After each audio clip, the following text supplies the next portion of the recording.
नमस्कार। अरुणाचल समाचार में आपका स्वागत है। मैं हूं मनोज कुमार शर्मा। आइए बुलेटिन में सबसे पहले देखते हैं मुख्य समाचार। प्रधानमंत्री नरेंद्र मोदी ने राज्यों के मुख्यमंत्रियों से देश भर में जारी लॉकडाउन के विभिन्न पहलुओं पर वीडियो कॉन्फ्रेंसिंग के माध्यम से किया विचार विमर्श। 2 गज की दूरी बनाए रखने का पालन करने की जरूरत पर बल देते हुए महामारी से निपटने के प्रयासों को जारी रखने का किया आह्वान।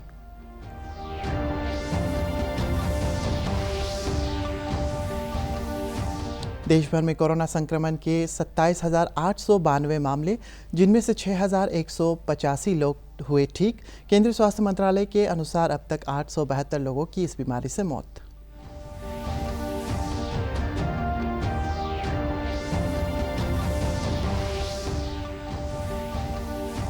राजधानी क्षेत्र जिला उपायुक्त कोमकर दुलोम ने लोगों से गैर जरूरी बातों और अफवाहों पर ध्यान न देने की अपील। कहा, जिला प्रशासन लोगों के स्वास्थ्य को ध्यान में रखकर आवश्यक वस्तुओं की आपूर्ति के लिए उठा रहे हैं कदम।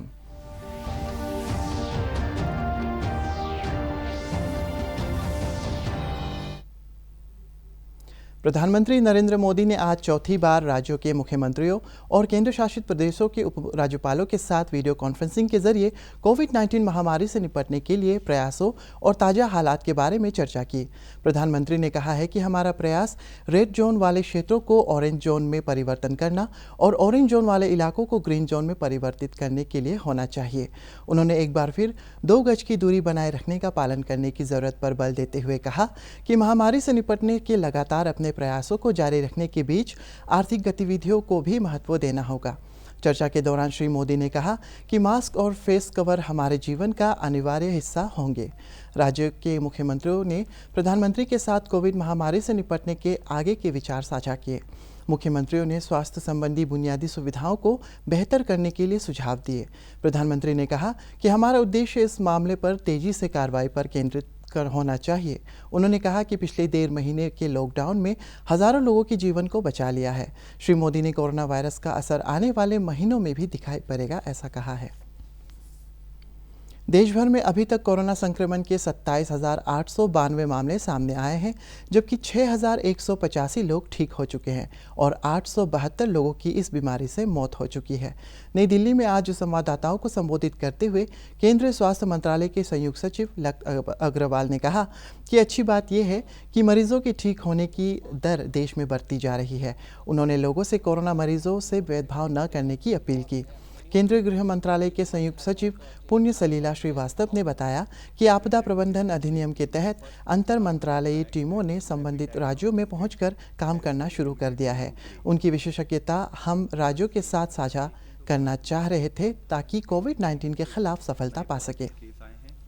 Which takes our total confirmed cases to 27,892. 20,835 people जो हैं वो एक्टिव मेडिकल सुपरविजन में हैं।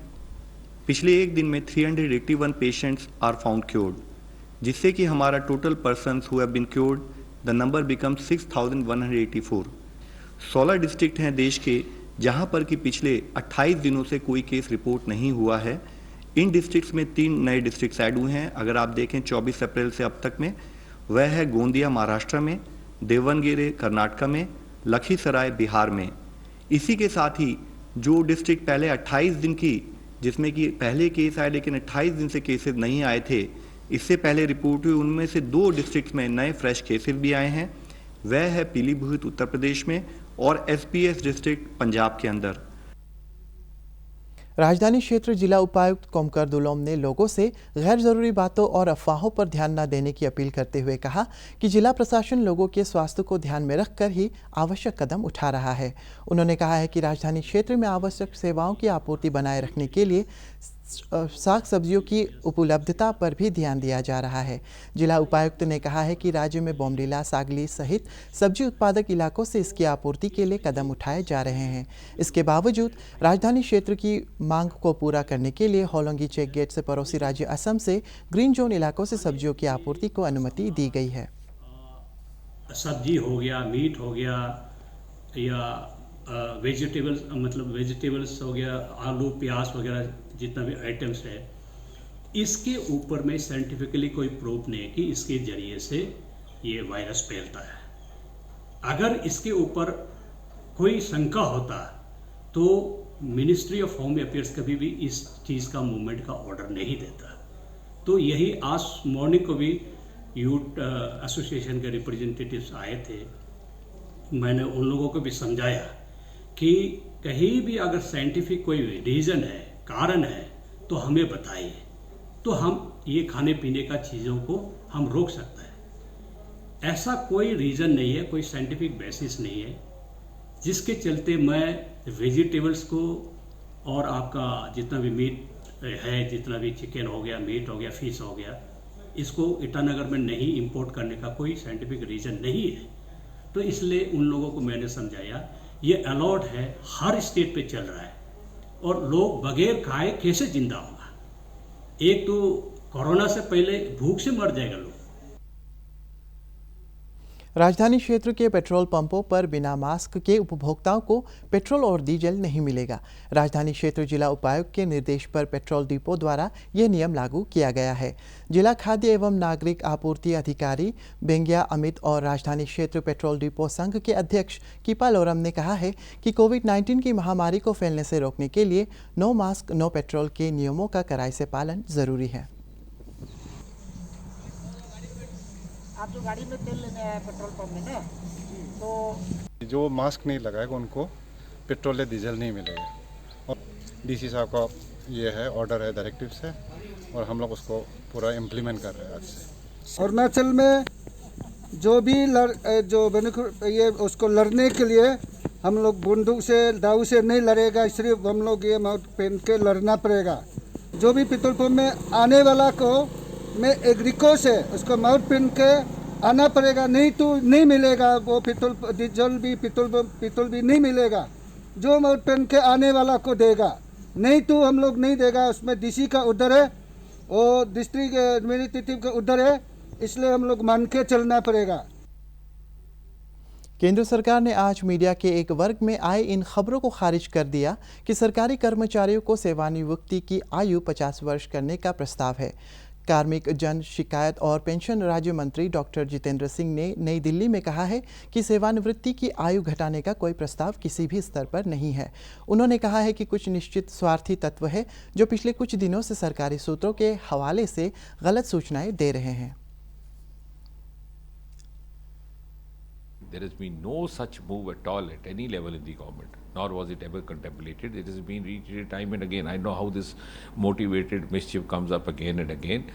There is no move to reduce the retirement age of the government employees. On the contrary, the DOPT has walked an extra mile during this lockdown phase, even before the pre-lockdown phase. It was we who issued the directions or the guidelines for getting absolutely necessary staff to the offices. It was we who then even exempted Divyangs from the essential services which were still going on before the lockdown in full measure. During the lockdown, considering that we have to be employee friendly, we extended the last date of the submission of the annual performance reports by the officers. Not only this, the UPSC has also deferred the interviews which were going on of the final civil services and IAS aspirants. Then we have also deferred the preliminary exam. As far as the pensions are concerned, we made sure that at the turn of the month on the 31st of March, each pensioner had the amount in his account. We organized series of video conferencing for the elderly citizens among the pensioners to give them even medical consultants. So we have actually walked extra mile. अपर सुबनसिरी जिले के दापोरिजो में कई मकान मालिकों ने lockdown से प्रभावित किराएदारों के लिए मदद का हाथ बढ़ाते हुए 1 महीने का किराया माफ कर दिया है। दापोरिजो के बाजार कल्याण संगठन के सचिव तामिन गुहा ने कहा है कि मकान मालिकों और व्यवसायिक कॉम्प्लेक्स के मालिकों के इस कदम से व्यवसायियों और प्रवासी कामगारों को राहत मिलेगी।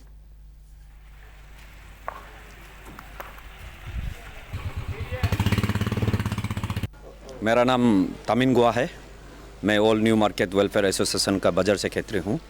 तो ये कोविड-19 के ये जो पेंडेमिक जो ये बीमार के कारण जो लॉकडाउन हुआ है, तो हमारा टीम ऑल न्यू मार्केट एक कदम उठाया है कि जो 1 महीना का भाड़ा किराए को जो माफ़ करने के लिए 18 ये ज़मींदार है जो अपना घर का भाड़ा को किराए को 1 महीना के लिए माफ़ किया है। तो इसमें टोटल 18 मेंबर में से ये 3 दुकान है इसमें। मेरा नाम अमातु मक्चा है। हमारा इस कॉम्प्लेक्स में टोटल 14 दुकान है। तो ये सारे 14 दुकान को 1 महीना के लिए हमने कंसिडर किया है, माफ़ किया है। मेरा नाम है ताजुल हिरा। कोविड-19 का वजह से मेरा 2 दुकान है और 1 घर भरा है। अप्रैल महीना के लिए हमने 12 घर को माफ़ कर दिया। मतलब कि थोड़ा प्रॉब्लम हो रहा है, दुकान बंद है, इस कारण कुछ हमारा इनकम नहीं है। तो हमारा मालिक श्री अमातु मक्चा जी ने हम लोगों का दुख दर्द को समझा और इस दौरान हमारा 1 महीना का किराया माफ़ किया। राज्य के ग्रामीण इलाकों में कोरोना वायरस को फैलने से रोकने के लिए अनेक संगठन जागरूकता के साथ साथ कोविड फाइटर्स का मनोबल बढ़ाने में लगे हुए हैं। बाहर से कोई भी व्यक्ति गांव के अंदर प्रवेश न करे और गांव के लोग भी सोशल डिस्टेंसिंग का पालन करते हुए अपने घर पर रहें। इसके लिए समूह बनाकर प्रयास किया जा रहा है। बागवानी एवं वानिकी महाविद्यालय पासीघाट के कर्मियों ने जिले के नापित गांव में कोविड फाइटर्स को प्रोत्साहित किया। वरिष्ठ नागरिक तागुम जेरांग ने बताया कि ग्रामीण और नगरीय क्षेत्र में योजनाबद्ध तरीके से कोविड को फैलने से रोकने के लिए सभी वर्ग के लोग योगदान कर रहे हैं। सीधा जाने वाला को यहाँ में मैंने बैठने नहीं देता है। हम लोग का यही रेस्ट्रिक्ट बस्ती में अपना ड्यूटी है हम लोग का। अब अपने से खुद हम लोग का रेस्ट्रिक्ट करना चाहिए। ये हम लोग का अपना ड्यूटी बोल के हम लोग करता है। मैंने इसका सुबह 6 बजे से लेकर 8 बजे तक हम लोग बैठता है और में सुबह खाना खा के आता है। तो आप लोग ऐसे लेके आया रिफ्रेशमेंट के लिए हम लोग के लिए लेके आया। हॉर्टिकल्चर डिपार्टमेंट को बहुत बहुत धन्यवाद। हम लोग प्रधानमंत्री गरीब कल्याण योजना के तहत आज सी सेक्टर ईटानगर में कार्ड धारकों को प्रति व्यक्ति 5 किलो की दर से फ्री चावल वितरित किया गया। लाभार्थियों ने लॉकडाउन के दौरान प्रधानमंत्री नरेंद्र मोदी के नेतृत्व में लॉकडाउन से प्रभावित गरीब और कमजोर वर्ग को फ्री राशन मुहैया कराने के कदम का स्वागत करते हुए कहा कि इससे देश में कोई भूखा पेट न सोए का लक्ष्य हासिल होगा। जल्दी आओ, खाओ बाद में, जल्दी आओ।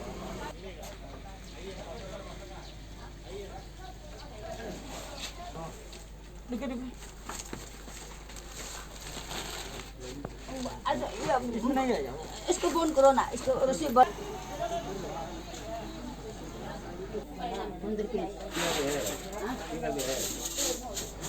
अच्छा, मेरा नाम कुमार छेत्री है। अब ये सरकार लोग जो फ्री चावल दे रहा है, इससे हम लोग को बहुत मदद मिल रहा है। अभी जैसे कि लॉकडाउन का टाइम है, पेमेंट वमेंट भी जल्दी नहीं मिल रहा है, तो फ्री में दे रहा है। तो हम लोग का मेरा तो 7 मेंबर है, 35 किलो मिल रहा है। तो कम से कम महीना भर का तो चावल तो फ्री मिला है। इसके लिए हम गवर्नमेंट को भी थैंक यू बोलता है। मेरा नाम इंदिरा बहादुर विश्वकर्मा है। सरकार से जो मिल रहा है वो तो सरकार ठीक ही दे रहा है। जैसे मेरा 5 आदमी है, 5 फैमिली है, तो उसके लिए 5-5 केजी दे रहा है। तो इसके लिए सरकार का तरफ से तो ठीक ही हेल्प दे रहा है। तो अभी चावल मिल रहा है हम लोग को। जैसे अकाउंट में भी 1000 रुपये आएगा बोल के ऐसे बोल रहा है, तो शायद आएगा होगा।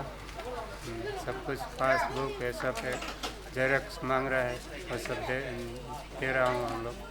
मेरा नाम मनोज गुप्ता है और 5 रिक्वायरिंग दिया जा रहा है। क्या क्या जरूरी है जिनको चावल मिलना और कितना मिलेगा? बैंक अकाउंट और मोबाइल नंबर और कितना चावल दे रहा है ना?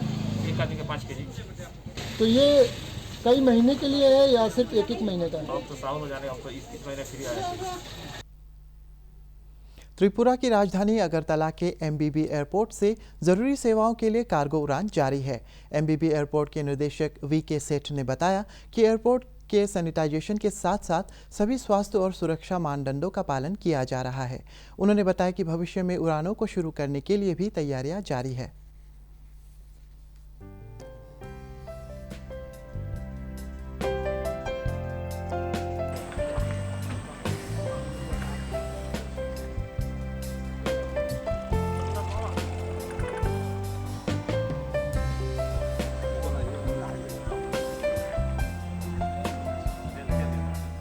जब ये हमारे ऑपरेशन फ्लाइट दोबारा से शुरू होंगे उस समय एक बहुत ही एक्सटेंसिव क्लीनिंग के लिए भी प्लान किया गया है, जिसमें हमारी जो फायर की गाड़ियां हैं जिसको हम CFT बोलते हैं, उससे भी हम यूज़ करके apron, city side, operational area side, पूरी बिल्डिंग को एक बार से डिसइंफेक्टेंट करेंगे। अभी हमारे पास जो शेड्यूल फ्लाइट है तो बंद हैं, लेकिन cargo flight almost all alternate days पर हमारे पास आ रहा है। जो मेडिकल इक्विपमेंट के अलावा और इम्पोर्टेंट सामान यहाँ त्रिपुरा में कमी ना हो, उसके लिए स्टेट गवर्नमेंट के कोऑर्डिनेशन से आ रही हैं।